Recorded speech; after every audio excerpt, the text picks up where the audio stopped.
Добро утро. Еве назад во студиото на телефонската линија. Треба да го имам Томислав Османли. Добро утро. Добро утро. Како сте утринава? Како се справувате со целиот овој период на коронавирус?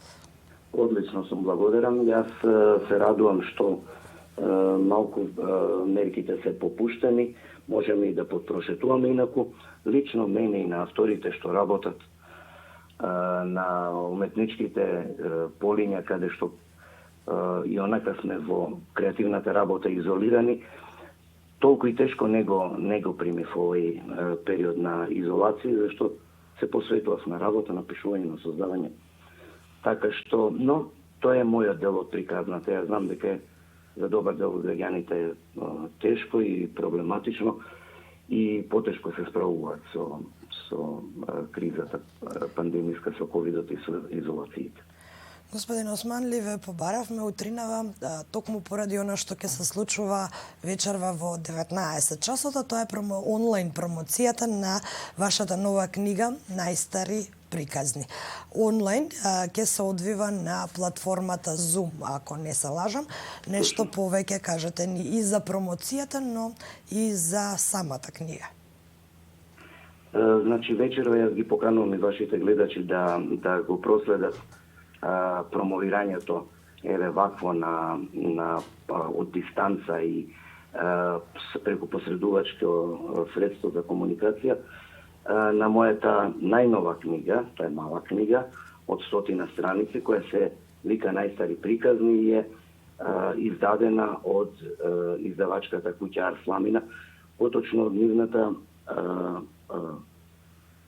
куќа Либи, и станува збор за прераскажување на митови од мугрите на западната цивилизација, како што гласи поднасловот на мојата книга. Значи, станува збор за една специфична промоција која се надевам ќе помине од оба ред и ќе го привлече интересирањето на оние што ќе бидат вклучени онлайн.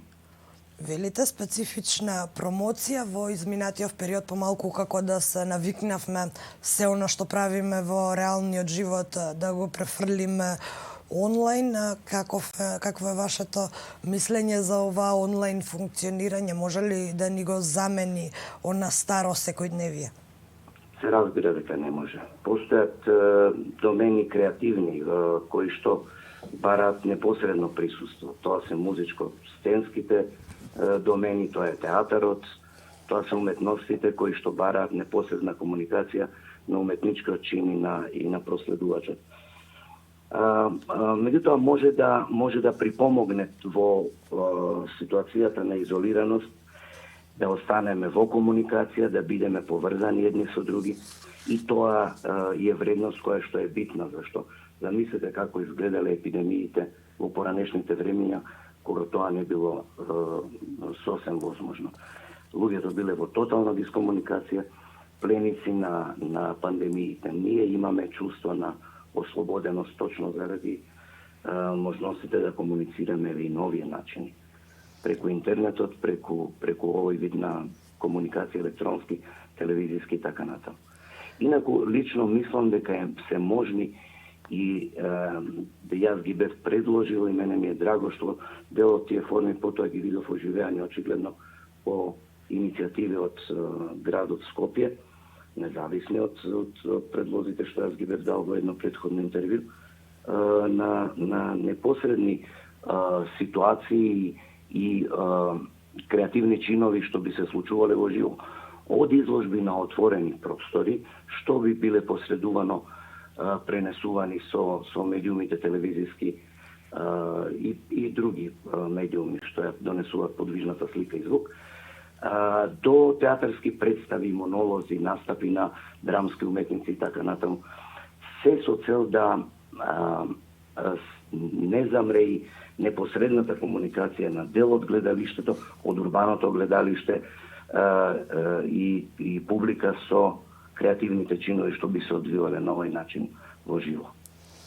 И бидејќи рековте дека имавте инспирација во овој изминат период, веројатно на писателите, како што споменавте, има можеби малку полесно од тој аспект, па сакам да ве прашам што можеме следно да очекуваме од вас, иако денеска сепак фокусот ќе биде на книгата Најстари приказни.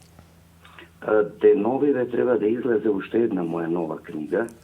Тоа е книгата која се вика раскази, која се вика Парадоксикон и која треба да излезе во издание на книгоиздателството ВИГ Зеница. Тоа би била мојата 28 поред, ако не се лажам, книга и е дел од напорите што ги вложувам и во овој период на изолација, бар во финализацијата на текстот, кој инаку ја доби поддршката на Министерство за култура и излегува со неговата финансиска поддршка како мој нов книжевен труд и обид. Господин Томислав Османли, ви благодарам што одвоивте време утринава да се јавите во утрински брифинг. Јас ви честитам од името на тимот за промоцијата на книгата и секако ќе ја проследиме вечер на онлайн платформата, а дружењето во живо ќе го оставиме за малку понатаму со оглед на актуелните бројки. Секако ви благодарам и јас исто така за интересирањето што го покажавте кон овој настан и ви благодарам за афирмацијата на самиот настан и на моето творештво. Благодарам уште еднаш.